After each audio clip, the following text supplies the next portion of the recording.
Hello students, तो चलिए आज हम लोग शुरुआत करते हैं क्लास 9 के एक्सरसाइज 6.1 के क्वेश्चन नंबर 6 का, जो कि इस एक्सरसाइज का लास्ट क्वेश्चन है। तो हमारा क्वेश्चन क्या है कि it is given that angle X Y Z is equals to 64 degree है। तो सबसे पहला इन्फॉर्मेशन हम लोगों को दे दिया गया है कि एक एंगल एक्स वाई जेड है जो कि 64 डिग्री है and X Y is produce to point P, और एक्स वाई जो लाइन था उसको प्रोड्यूस करके पी तक पहुंचा दिया गया है। Draw a figure from the given information. तो हम लोगों को क्या बोला है कि ऊपर जो इन्फॉर्मेशन दे दिया गया है उससे हम लोगों को एक फिगर ड्रॉ करना है। फिर if ray Y Q bisects angle Z Y P, find angle X Y Q and reflex of angle Q Y P. तो यहाँ पर जो क्वेश्चंस है उसमें हम लोग क्या करना है ना, तो सबसे पहले हम लोग फिगर ड्रॉ कर लेते हैं। तो मान लीजिए कि हमारे पास एक एंगल है एक्स वाई जेड, कुछ ऐसा एंगल हम लोग ड्रॉ कर लेते हैं। तो एक्स वाई जेड है तो एक्स तो शुरुआत में ही होगा, ये एक्स मान लेते हैं, इसको वाई मान लेते हैं और इसको जेड मान लेते हैं। और आगे क्या बोला था कि एक्स वाई जो है उसको प्रोड्यूस करके पॉइंट पी तक पहुंचा दिया गया है। तो पॉइंट पी तक इसको पहुंचाएंगे तो ये क्या हो जाएगा, प्रोड्यूस करके हमने इसको पॉइंट पी तक पहुंचा दिया। ये हमारा फिगर ड्रॉ हो गया है। अब इसमें क्या आगे बोल रहा है कि इफ रे वाई क्यू, तो वाई क्यू वाई से शुरू करेंगे और क्यू तक जाएगा।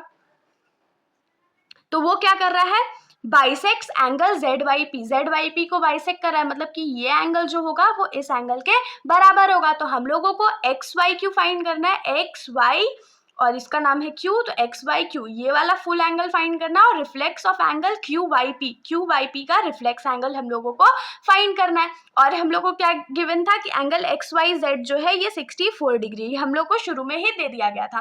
तो अब तो हम लोग आराम से सॉल्यूशन जो है वो फाइंड कर सकते हैं। जैसे कि हम लोगों को गिवन क्या है कि एंगल एक्स वाई जेड जो है वो 64 डिग्री के बराबर है।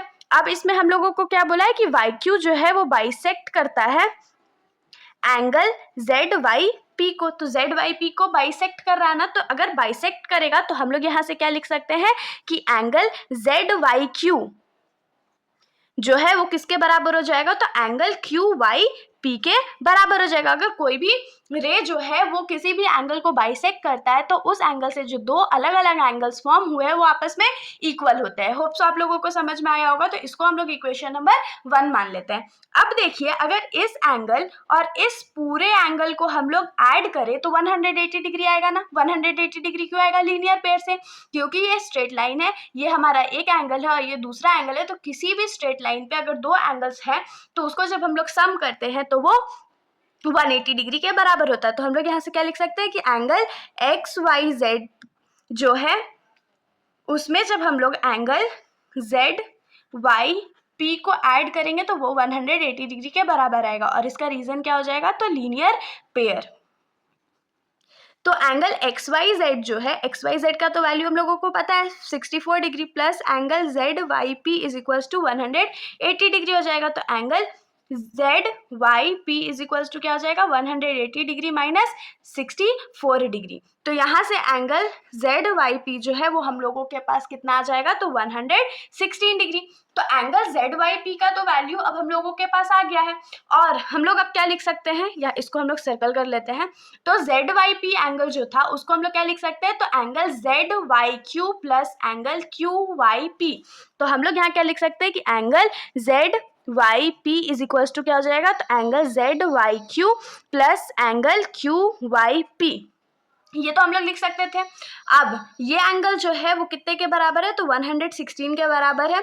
उसके बाद अगर मान लीजिए हम लोगों को, हमने अभी इक्वेशन नंबर 1 में क्या लिखा था कि एंगल जेड वाई क्यू जो है वो एंगल क्यू वाई पी के बराबर है। तो ये क्या हो जाएगा, angle Q Y P plus angle Q Y P. क्योंकि हम लोगों को Z Y P Q Y P के बराबर पता था, इसीलिए हमने जेड वाई क्यू के जगह क्यू वाई पी ही लिख लिया। तो यहाँ पर आप लोग लिख सकते हो फ्रॉम इक्वेशन 1। तो ये क्या हो जाएगा, 116 degree is equals to 2 angle Q Y P. तो जो 2 इस साइड मल्टीप्लाई में है, अगर उसको हम लोग लेफ्ट साइड भेज दें तो वो डिवाइड में चला जाएगा। तो इसको डिवाइड करेंगे और कट करेंगे तो ये 58 डिग्री आ जाएगा। तो हम लोगों को यहाँ से एंगल क्यू वाई पी का वैल्यू जो है वो कितना मिल गया, तो 58 डिग्री मिल गया। तो क्वेश्चन में तो हम लोगों से पूछा गया था क्यू वाई पी का रिफ्लेक्स, तो क्यू वाई पी हम लोगों को पता है, तो हम लोग रिफ्लेक्स फाइंड कर लेते हैं।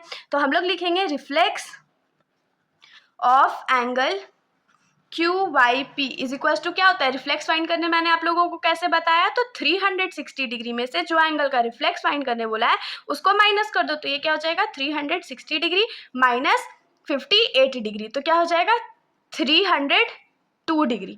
ये हमारे पास आंसर आ गया reflex of angle Q Y P. और हम लोगों को क्या फाइंड करने बोला था, तो एंगल एक्स वाई क्यू, तो एंगल एक्स वाई क्यू ये एंगल फाइंड करने बोला था ना, तो ये एंगल का वैल्यू हम लोगों के पास है और ये एंगल का वैल्यू हमने अभी फाइंड किया था यहाँ पर एंगल जेड वाई क्यू और क्यू वाई पी दोनों बराबर एंगल थे, मतलब कि अगर क्यू वाई पी जो है वो 58 डिग्री है तो ये भी तो 58 डिग्री होगा ना, तो एंगल एक्स वाई क्यू जो है वो इस एंगल प्लस इस एंगल के सम के बराबर हो जाएगा।